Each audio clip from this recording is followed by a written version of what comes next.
And in fact, as the NATO strengthens its positions across Europe, in a latest video that's been shared by the US Army, soldiers arrived in Germany as part of the 7,000 service members who've been ordered to deploy to the European region. Now, the United States, of course, has also announced that over 500 more US troops will be deployed in Europe to reinforce NATO's flank, including Poland, Romania, Germany and Greece.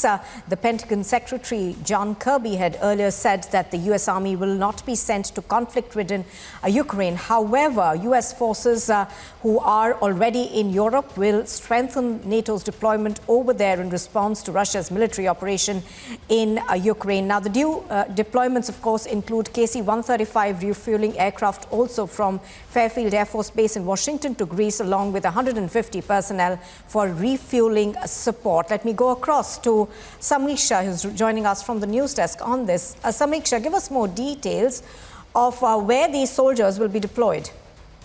That's right, Nupur. So what we're learning is that US has deployed 7,000 troops at the border region of the European Union. In fact, this is a tweet that has also been put out by the US Army, which says, touchdown in Germany, soldiers arrive as part of 7,000 service members as Secretary of Defense ordered to deploy to the European region.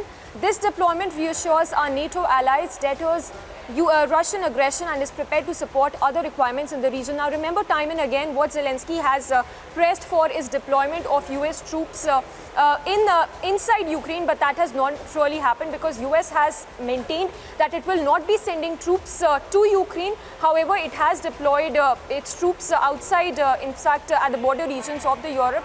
And that's the latest that we're learning, that 7,000 US troops have been deployed in the European region. So, yes, that's the latest what we're learning. That's Samiksha.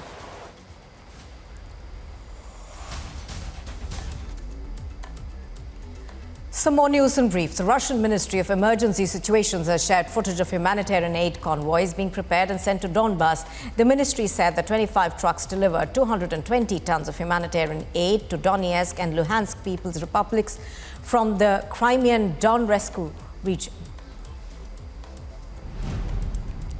The Pentagon spokesperson John Kirby has said that the U.S. Defense Department believes Russia was trying to recruit Syrian fighters to bolster the war in Ukraine.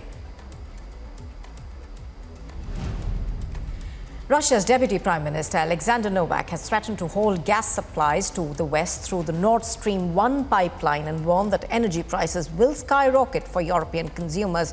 Novak said that in response to a halting of the Nord Stream 2 project, Russia had the right to consider mirror actions and impose an embargo on gas transportation through the Nord Stream 1 gas pipeline. The first volunteer fighters to join Ukraine's new international legion are arriving in the country. Ukraine's foreign minister said more than 20,000 people from 52 countries had volunteered to fight in the new international legion to help resist Russian attacks. The number of refugees fleeing Ukraine reached 2 million, according to the United Nations, the fastest exodus Europe has seen since World War II.